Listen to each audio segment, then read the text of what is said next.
समस्त मान्यगण्यों व्यक्ति मानंको मोर जोहार।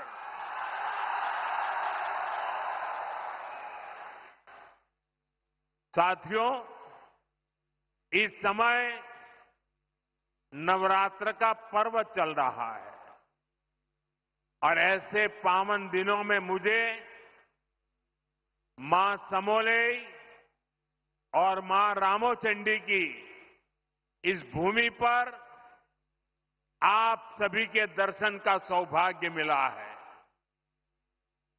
यहां बहुत बड़ी संख्या में माताएं बहनें भी पहुंची हैं। आपका आशीर्वाद ही हमारी शक्ति है। मैं आप सभी जनता जनार्दन को नमन करता हूं।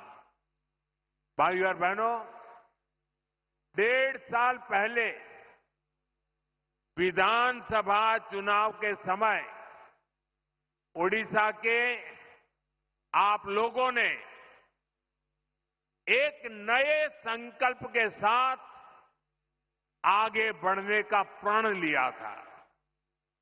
ये संकल्प था विकसित ओडिशा। और आज हम देख रहे हैं ओडिशा डबल इंजन की रफ्तार से आगे बढ़ने लगा है। आज फिर एक बार ओडिशा के विकास के लिए, देश के विकास के लिए हजारों करोड़ रुपए के प्रोजेक्ट का काम शुरू हुआ है। आज से बीएसएनएल का नया अवतार भी सामने आया है। बीएसएनएल की स्वदेशी 4G सर्विसेज लॉन्च हुई है। देश के अनेक राज्यों में आईआईटी के विस्तार का काम भी आज से शुरू हो रहा है। इसके अलावा ओडिशा में शिक्षा, कौशल और कनेक्टिविटी से जुड़े अनेक प्रोजेक्ट्स का शिलान्यास और लोकार्पण भी हुआ है। थोड़ी देर पहले ही बरहमपुर से सूरत के लिए आधुनिक अमृत भारत ट्रेन को हरी झंडी दिखाई गई है। और आप भी जानते हैं कि सूरत के साथ आपका जुड़ना कितना महत्वपूर्ण है। इस क्षेत्र का कोई गांव ऐसा नहीं होगा कि जहां के लोग सूरत में न रहते हो। और कुछ लोग कहते हैं कि पश्चिम बंगाल में जितने उड़िया लोग हैं, उसके बाद सबसे ज्यादा उड़िया लोग गुजरात में रहते हैं, सूरत में रहते हैं। आज उनके लिए ये सीधी रेल सेवा शुरू हुई है। विकास के इन सारे कार्यों के लिए मैं आप सभी लोगों को, ओडिशा वासियों को बहुत बहुत बधाई देता हूं। और आज सूरत में हमारे रेल मंत्री भी इसी कार्यक्रम में उपस्थित है। वहां सभी उड़िया बंधु वहां इकट्ठे हुए हैं। साथियों, भाजपा सरकार गरीब की सेवा करने वाली, गरीब को सशक्त करने वाली सरकार है। हमारा बहुत जोर गरीबों को, दलितों को, पिछड़ों को, आदिवासियों को मूल सुविधाएं पहुंचाने पर है। आज इस कार्यक्रम में भी हम इसके साक्षी बन रहे हैं। मुझे अभी यहां अंत्योदय गृह योजना के लाभार्थियों को स्वीकृति पत्र सौंपने का अवसर मिला। जब एक गरीब परिवार को पक्का घर मिलता है तो वर्तमान ही नहीं, भावी पीढ़ियों का जीवन भी आसान हो जाता है। हमारी सरकार अभी तक देश में 4 करोड़ से अधिक गरीब परिवारों को पक्का घर दे चुकी है। ओडिशा में भी हजारों घर बनाने का काम तेजी से चल रहा है। इसके लिए हमारे मुख्यमंत्री मोहन जी और उनकी टीम प्रशंसनीय कार्य कर रही है। आज भी करीब 50,000 परिवारों को नए घरों की स्वीकृति मिली है। पीएम जनमन योजना के तहत भी उड़ीसा में आदिवासी परिवारों के लिए 40,000 से अधिक घर स्वीकृत किए गए हैं।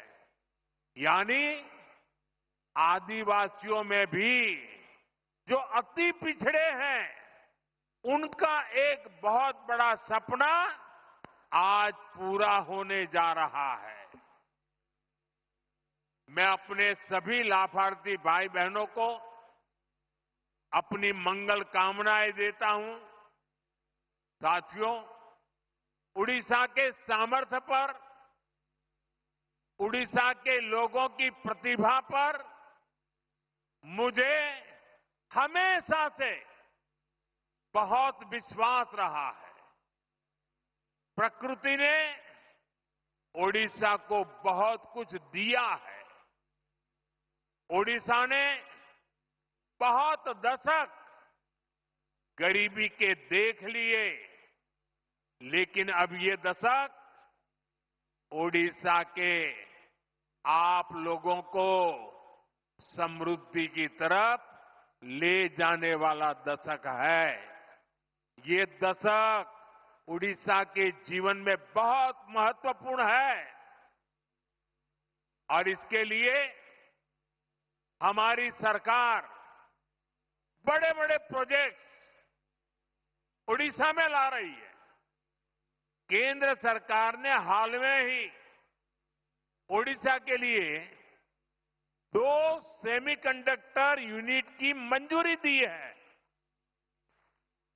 पहले कोई सोच भी नहीं सकता था कि सेमीकंडक्टर जैसी आज की दुनिया की लेटेस्ट टेक्नोलॉजी वाली इंडस्ट्री कभी असम में लग सकती है, कभी उड़ीसा में लग सकती है, लेकिन यहां के नौजवानों का सामर्थ्य है कि आज ऐसी ऐसी इंडस्ट्री आपके यहां आ रही है। चिप बनाने के लिए ओडिशा में सेमीकंडक्टर पार्क भी बनने जा रहा है। वो दिन दूर नहीं जब छोटी सी चिप जो आपके फोन, टीवी, फ्रिज, कंप्यूटर, गाड़ी, ऐसी अनेक चीजों में अब चिप के बिना उस कोई भी इंस्ट्रूमेंट वो जान ही नहीं रहती, जान चली जाती है। सारी जान उस चिप में ही होती है। और वो छोटी सी चिप जो इन सारे डिवाइसेस में उपयोग होती है, वो अब हमारे ओडिशा में बनेगी। जरा जोर से बोलिए, जय जगन्नाथ। साथियों, हमारा संकल्प है कि चिप से लेकर शिप तक हर चीज में भारत आत्मनिर्भर हो। मैं जरा आपसे पूछना चाहता हूं, आप जवाब देंगे? मैं पूछूं तो जवाब देंगे? पूरी ताकत से देंगे? आप मुझे बताइए, भारत को आत्मनिर्भर होना चाहिए कि नहीं होना चाहिए? भारत को आत्मनिर्भर होना चाहिए कि नहीं होना चाहिए? भारत को आत्मनिर्भर होना चाहिए कि नहीं होना चाहिए? देखिए, हर देशवासी चाहता है कि अब हमारा देश किसी पर निर्भर नहीं रहना चाहिए। हर चीज में भारत आत्मनिर्भर हो और इसलिए पारादीप से लेकर झारसुगुड़ा तक एक विशाल औद्योगिक क्षेत्र का निर्माण हो रहा है।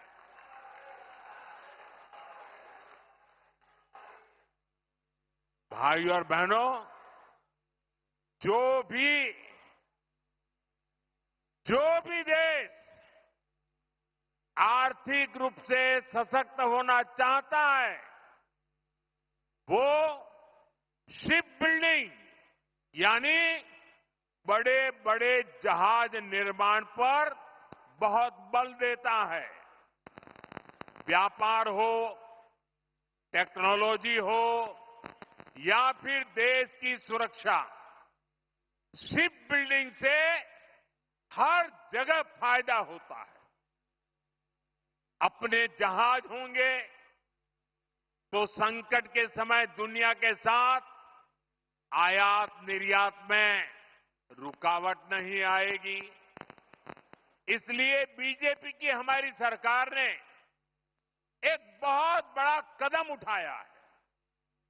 हमने देश में ये बड़े बड़े जहाज बनाने के लिए, शिप बिल्डिंग के लिए 70,000 करोड़ रुपए का पैकेज मंजूर किया है। इससे भारत में 4.5 लाख करोड़ रुपए का निवेश आएगा। ये पैसा स्टील, मशीनरी, इलेक्ट्रॉनिक्स और मैन्युफैक्चरिंग से जुड़े अनेक छोटे, लघु, कुटीर ऐसे उद्योगों तक पहुंचने वाला है। इससे सबसे बड़ा लाभ मेरे नौजवानों को, मेरे देश की बेटे बेटियों को होने वाला है। इससे लाखों नई नौकरियां बनेगी। इसका बहुत अधिक लाभ हमारे उड़ीसा को होगा। यहां की इंडस्ट्री, यहां के नौजवानों को इस रोजगार का लाभ फायदा होगा। साथियों, आज देश ने आत्मनिर्भरता की तरफ बहुत बड़ा कदम उठाया है। जब टेलीकॉम की दुनिया में 2G, 3G, 4G जैसी सेवाएं शुरू हुई तो उनमें भारत बहुत पीछे रह गया था। और क्या चल रहा था वो भी आपको मालूम है। सोशल मीडिया पर कैसे कैसे चुटकुले चलते थे, 2G, 3G और फिर पता नहीं क्या क्या लिखा जाता था। लेकिन भाइयों बहनों, 2G, 3G, 4G इन सारी सर्विसेज की टेक्नोलॉजी के लिए भारत विदेशों पर ही